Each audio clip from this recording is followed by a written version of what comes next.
Perkenalkan, nama saya Sinta Gia Rizky dari Fakultas Hukum dengan NIM 2023 0401 136. Selamat pagi, Bapak Ogian Davis Juanda, SHLLM, CLACP ARB, CML CMI, CMCL. Selaku dosen pengampu mata kuliah Hukum Internasional. Pada kesempatan kali ini, saya akan memaparkan materi mengenai teori dan dasar hukum internasional. Sebelum membahas hukum internasional secara lebih mendalam, penting untuk memahami terlebih dahulu mengapa hukum itu lahir dan bagaimana perkembangannya hingga mengatur hubungan dan antar negara. Pada dasarnya, hukum tidak muncul begitu saja. Hukum lahir karena manusia hidup berdampingan dalam suatu masyarakat yang memiliki kepentingan, hak, dan kewajiban yang berbeda-beda. Agar kehidupan berjalan tertib, aman, dan adil, diperlukan aturan yang mengikat seluruh anggota masyarakat. Konsep yang sama kemudian berkembang ke tingkat internasional. Negara-negara sebagaimana anggota masyarakat internasional juga memerlukan aturan bersama agar hubungan antar negara dapat berlangsung secara damai, tertib, serta memberikan kepastian hukum. Oleh karena itu, pada materi ini saya akan membahas 5 pokok landasan hukum utama, yaitu akar yang pertama itu ada akar filosofis dan sosiologis terbentuknya hukum, dan yang kedua itu ada unsur dan definisi hukum internasional, dan yang ketiga itu ada subjek hukum internasional, dan yang keempat itu objek hukum internasional, dan yang kelima itu sumber hukum internasional. Dengan memahami kelima pokok bahasan tersebut, kita dapat mengetahui bagaimana hukum internasional terbentuk, siapa saja yang menjadi subjeknya, apa yang diatur, serta di mana hukum internasional memperoleh kekuatan mengikatnya. Dan yang pertama itu saya akan membahas akar filosofis dan sosiologis terbentuknya hukum. Sebelum membahas hukum internasional, kita harus memahami terlebih dahulu mengapa hukum itu lahir. Secara umum terdapat 3 landasan utama yang menjelaskan terbentuknya hukum, yaitu dimensi sosiologis, sifat dasar manusia, dan teori kontrak sosial. Yang pertama itu dimensi sosiologis, ubi societas ibius. Landasan pertama adalah ubi societas ibius, yang berarti di mana ada masyarakat, di situ ada hukum. Ungkapan ini berasal dari pemikiran filsuf Romawi Marcus Tullius Cicero. Maka dari prinsip tersebut adalah bahwa hukum tidak mungkin dipisahkan dari kehidupan masyarakat. Selama manusia hidup bersama dan saling berinteraksi, akan selalu muncul kepentingan yang berbeda. Perbedaan kepentingan tersebut berpotensi menimbulkan konflik, sehingga diperlukan aturan yang mampu menciptakan ketertiban, keadilan, dan kepastian hukum. Prinsip ini tidak hanya berlaku dalam masyarakat suatu negara, tetapi juga dalam masyarakat internasional. Negara-negara berinteraksi melalui perdagangan, diplomasi, kerjasama, maupun penyelesaian konflik. Oleh karena itu, masyarakat internasional juga membutuhkan hukum internasional sebagaimana pedoman bersama. Dari penjelasan ini dapat dipahami bahwa hukum lahir karena adanya kehidupan bersama dalam masyarakat. Yang selanjutnya itu ada sifat dasar manusia yang disebut itu homo homini lupus. Konsep kedua adalah homo homini lupus, yang berarti manusia adalah serigala bagi manusia. Ungkapan ini pertama kali dikemukakan oleh Titus Maicius Platus, kemudian dikembangkan oleh Thomas Hobbes dalam bukunya Leviathan. Menurut Hobbes, apabila tidak ada hukum ataupun pemerintahan, manusia akan hidup dalam keadaan state of nature, yaitu kondisi tanpa aturan. Dalam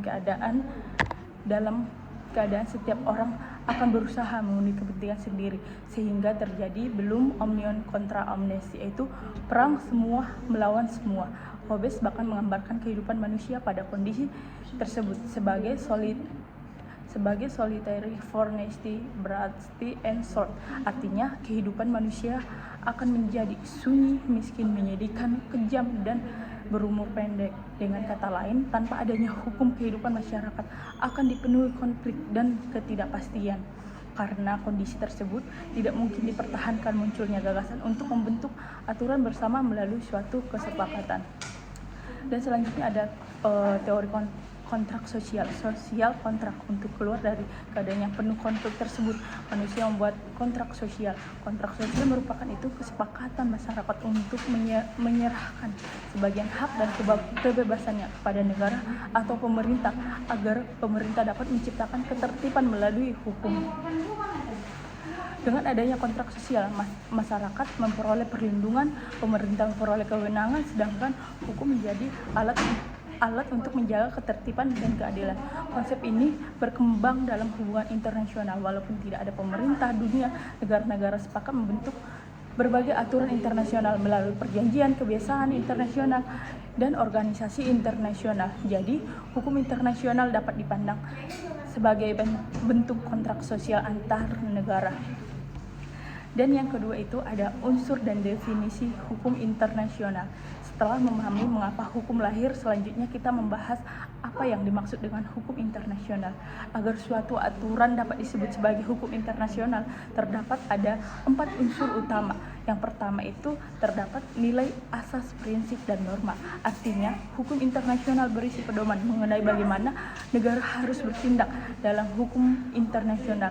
Dan yang kedua itu ada bersifat mengikat. Negara yang telah menyepakati suatu aturan internasional wajib melaksanakannya dengan itikat baik, yang disebut Fakta Serupanda. Yang ketiga itu memiliki mekanisme saksi, walaupun tidak selalu berupa hukuman pidana. Pelanggaran hukum internasional dapat menimbulkan tanggung jawab negara, saksi ekonomi, retaliasi maupun penyelesaian melalui pengadilan internasional. Dan yang keempat itu terdapat mekanisme penegakannya. Penegakan hukum internasional dilakukan melalui berbagai lembaga seperti Mahkamah Internasional, Mahkamah Pidana Internasional, arbitrase internasional, keamanan PBB maupun mekanisme penyelesaian sengketa lainnya. Definisi berdasarkan unsur-unsur tersebut, hukum internasional dapat didefinisikan sebagai sekumpulan nilai, prinsip, norma, dan aturan hukum yang mengatur hubungan dalam masyarakat internasional, bersifat mengikat serta ditegakkan melalui persetujuan negara-negara dan berbagai mekanisme penegakan hukum internasional. Dan selanjutnya yang ketiga itu ada subjek hukum internasional. Subjek hukum internasional adalah pihak yang memiliki kepribadian hukum internasional, yaitu kemampuan untuk memiliki hak dan kewajiban hukum internasional. Subjek hukum internasional meliputi yang pertama itu ada negara merupakan subjek hukum internasional yang paling utama karena memiliki kedaulatan penuh. Negara dapat membuat perjanjian internasional, menjalin hubungan diplomatik, mengajukan gugatan ke Mahkamah Internasional maupun dimintai pertanggungjawaban apabila melanggar hukum internasional. Dan yang kedua itu ada Tata Suci. Tata Suci merupakan pusat pemerintahan Gereja Katolik Roma yang berkedudukan di Vatikan. Walaupun wilayahnya sangat kecil, Tanah Suci itu memiliki hubungan diplomatik dengan banyak negara dan menjadi subjek hukum internasional yang diakui. Yang selanjutnya ada organisasi internasional. Organisasi internasional itu berdasarkan perjanjian antar negara. Contohnya itu ada Perserikatan Bangsa-Bangsa yang disebut PBB, ASEAN, WTO, WHO. Dan organisasi ini memiliki hak dan kewajiban sesuai anggaran dasarnya. Dan selanjutnya itu ada International Committee of the Red Cross.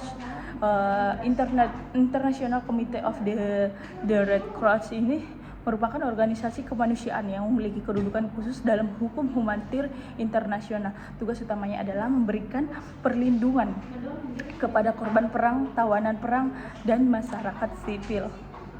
Dan selanjutnya ada belligerents atau kaum pemberontak. Dalam keadaan tertentu, kelompok pemberontak dapat memperoleh pengakuan sebagai kaum pemberontak apabila memenuhi syarat hukum internasional sehingga memperoleh hak dan kewajiban tertentu dalam konflik bersenjata. Dan selanjutnya itu ada individu. Dalam individu bukan subjek hukum internasional, namun sekarang individu memiliki hak dan kewajiban secara langsung, terutama dalam bidang hak asasi manusia internasional, hukum pidana internasional, serta kejahatan perang dan genosida.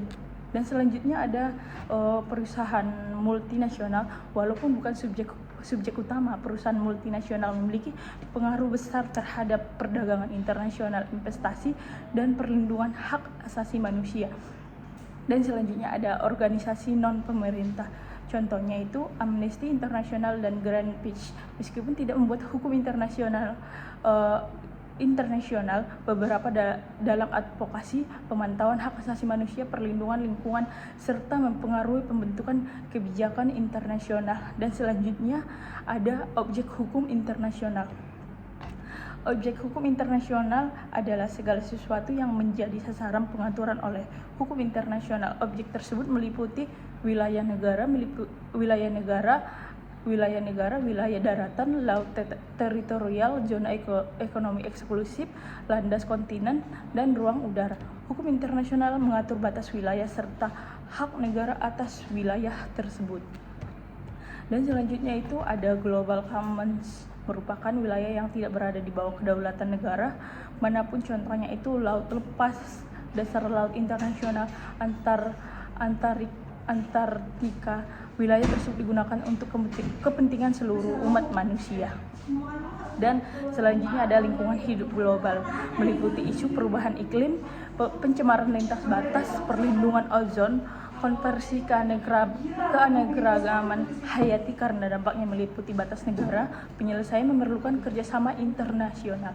Dan selanjutnya ada sengketa internasional, perselisihan atau permasalahan antar negara dapat diselesaikan melalui negosiasi, mediasi, konsiliasi, arbitrase maupun mahkamah internasional. Dan selanjutnya itu ada perlindungan hak asasi manusia. Hukum internasional mengatur perlindungan terhadap hak asasi manusia, pengungsi, perempuan, anak, kelompok minoritas, dan tawanan perang. Dan selanjutnya itu saya akan menjelaskan sumber-sumber hukum internasional.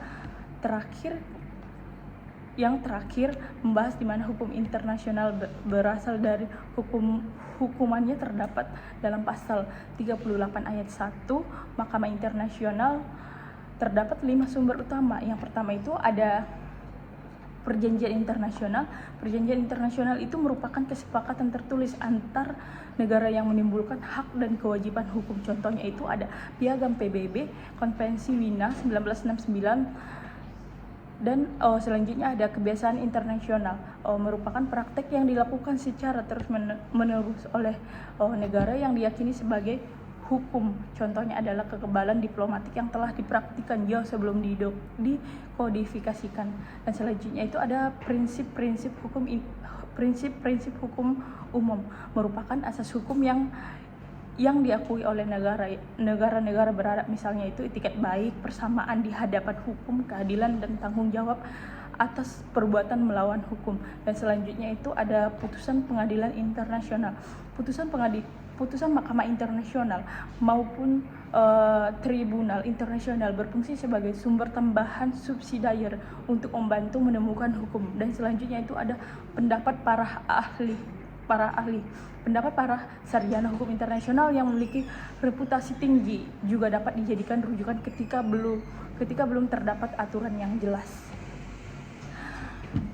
Sebagai penutup, dapat disimpulkan bahwa hukum internasional lahir karena adanya kebutuhan masyarakat internasional akan ketertiban dan kepastian hukum. Hukum internasional memiliki unsur yang menjadikan pengikat, mengatur berbagai subjek dan objek hukum internasional, serta memperoleh kekuatan hukumnya dari sumber-sumber yang diakui dalam pasal 38 ayat 1 di Mahkamah Internasional. Dengan memahami dasar filosofis, subjek, objek, dan sumber hukum internasional, kita dapat melihat bahwa hubungan antar negara tidak hanya didasarkan pada kepentingan politik semata, tetapi juga pada aturan hukum yang bertujuan menciptakan perdamaian, keadilan, kerjasama, dan ketertiban dalam masyarakat internasional. Dengan demikian pemaparan dari saya untuk teori hukum internasional. Terima kasih atas